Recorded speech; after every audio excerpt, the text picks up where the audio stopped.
The biblical land, Turkey. Nowhere in the Bible is the country of Turkey mentioned, or is it? Incredibly, the land that is now Turkey was the location for many of the people and events in biblical history. Turkey, as a nation by that name, only came into existence in 1920, just after World War I, with the fall of the Ottoman Empire. This land is where the Tigris and Euphrates River begin and was a key crossroad in the ancient world. Land that is now Turkey was at the heart of human civilization, trade, and consequently biblical history. Much of modern Turkey once belonged to Greece, but this information is not always readily apparent and is a source of confusion, even to the most seasoned biblical scholars.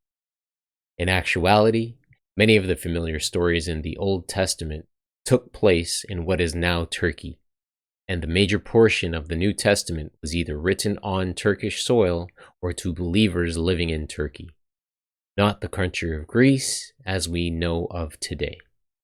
In fact, there are arguably more Greek, Roman, Christian ruins in Turkey than in either Greece or Italy.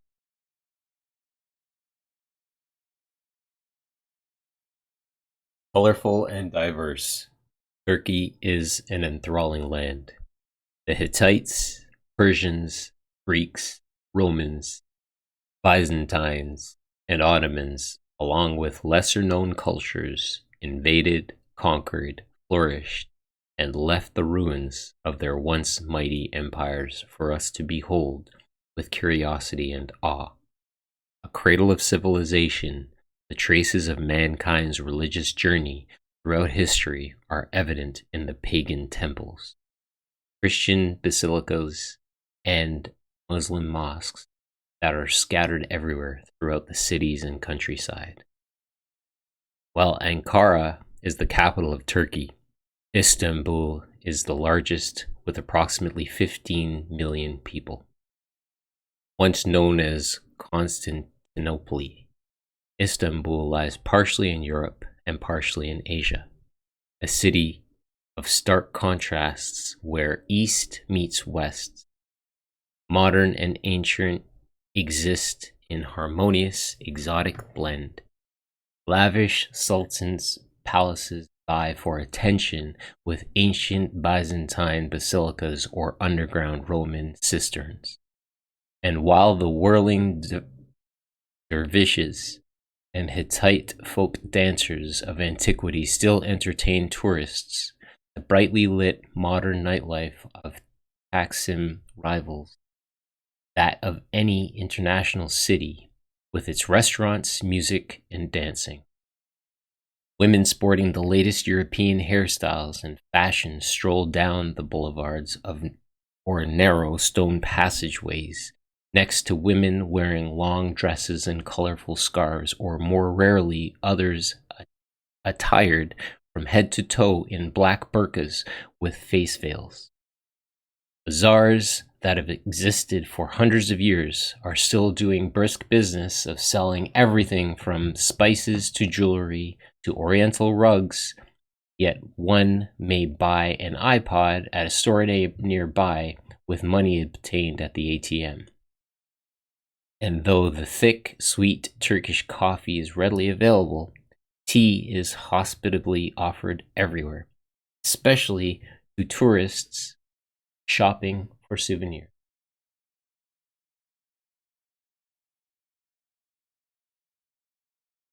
Traveling down the Aegean coast from Istanbul in northwest Turkey to the Datça Peninsula, where the Aegean meets Mediterranean in the southwest, one first comes upon the cemeteries of Gallipoli, site of the famous World War I battle.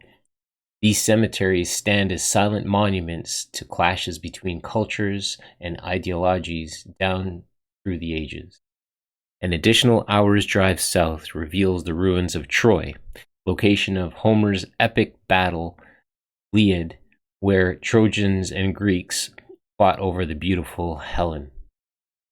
All along the way, ancient olive groves, some having test trees, as old as 2,000 years, cover the mountains and hillsides of hundreds of miles, flanking fields of wild red poppies that delightfully litter the valleys of their breathtaking beauty.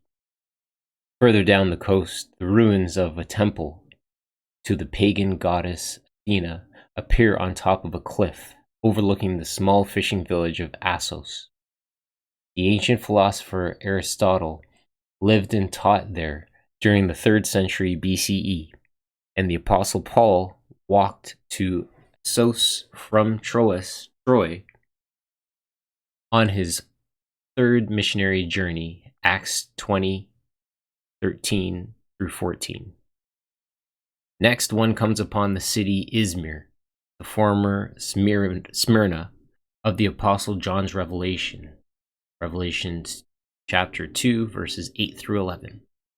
Today, Izmir is a living, thriving modern city of over 4 million inhabitants and a favorite tourist destination. Further south, one comes to a little known yet astonishing archaeological site known as Knidos, a city that was once bustling international seaport with a population of over 80,000 people several thousand years ago. In fact, with almost every Turkish village has nearby ruins of ancient civilizations dating back to before recorded history.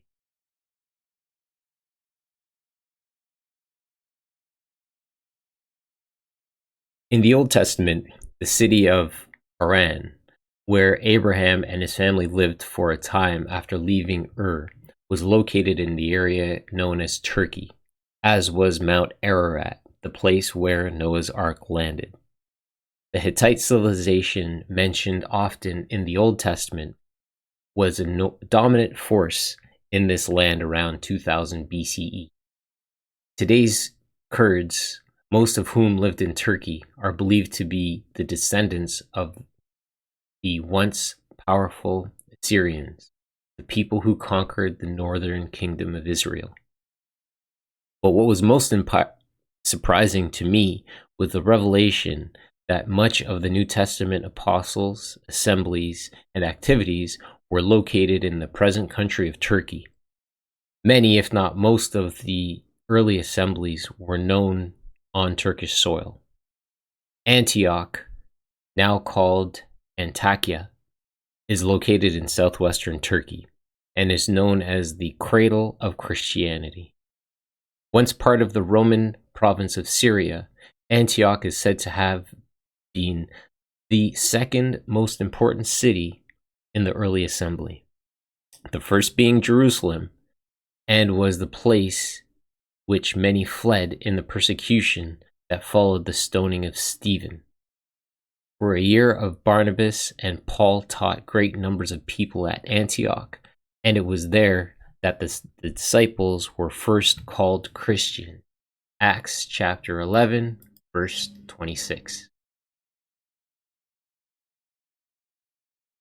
The Apostle Paul was known in Tarsus, city in southern Turkey, and Timothy was from Lystra, not far from Tarsus. Most of Paul's ministry took place in Turkey as well. Almost his entire first missionary journey was in Turkey: Perg, Antioch, Iconium, Lystra, Derbe, and Attalia, as were most his second and third journeys. Paul wrote his epistles to the Galatians, Ephesians, and Colossians, all the assemblies in Turkey. He preached at Perg, Troas, Assos, Ephesus, and many other cities there. The Apostle Peter wrote his first epistle to believers scattered throughout the Turkish provinces of Pontus, Galatia, Cappadocia, Asia, and Bithynia. After Yeshua's death, tradition states that the Apostle John took Yeshua's mother Mary with him from Jerusalem to Ephesus, where he headed the assembly established there. Today, the ruins of St. John's Basilica can be seen at Selkirk, a town near Ephesus. John cared for Mary at Yeshua's command from the stake until his imprisonment on Patmos, an island off the Turkish coast, where he spent most of his remaining years in exile. It was on Patmos that John had a vision and wrote the book of Revelation, which contained the letters of the 7 churches: Ephesus, Smyrna, Pergamum, Thyatira, Sardis, Philadelphia, and Laodicea, all in present-day Turkey, according to local tradition. After John was banned at Patmos, the early believers in Ephesus built a house for Mary and looked after her until her death. The original foundations are still there, the house itself having been rebuilt in the 6th or 7th centuries.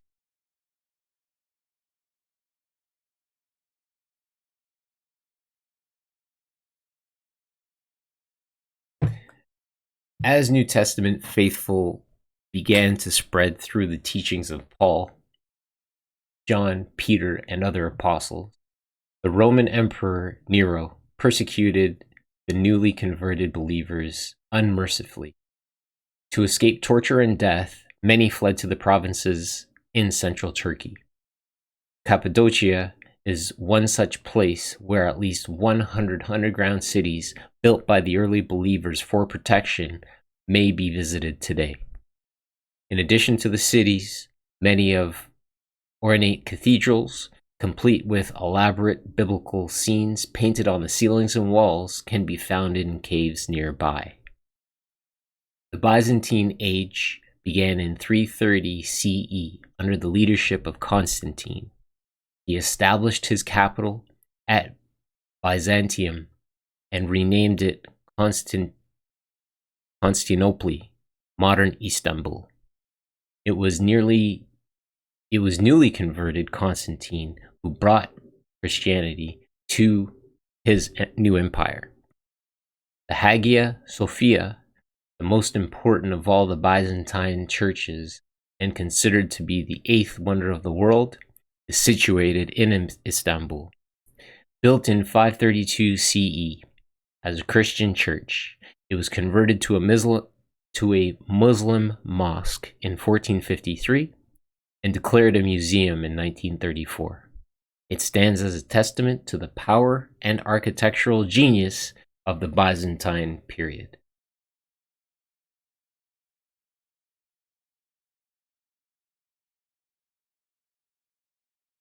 Prior to Constantine's conquest, the people had worshipped a pantheon of Greek and then Roman pagan gods and goddesses.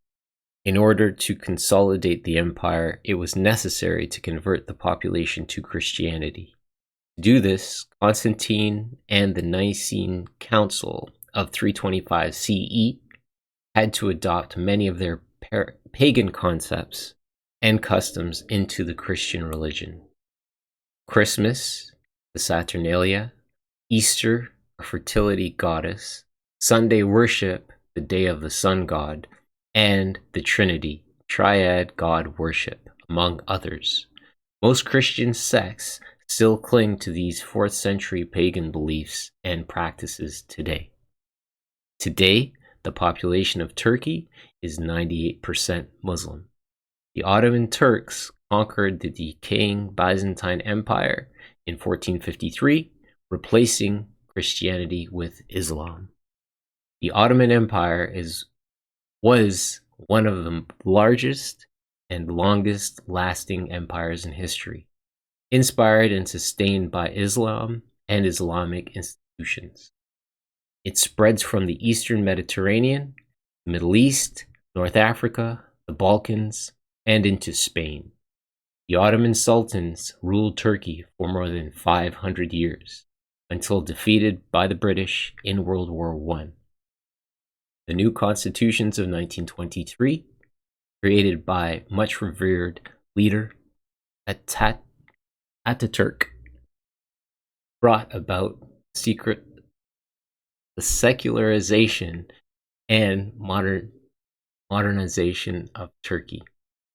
Thank you for your patience, and I apologize for my mispronunciation of some of the names within the content. Thank you, my friends.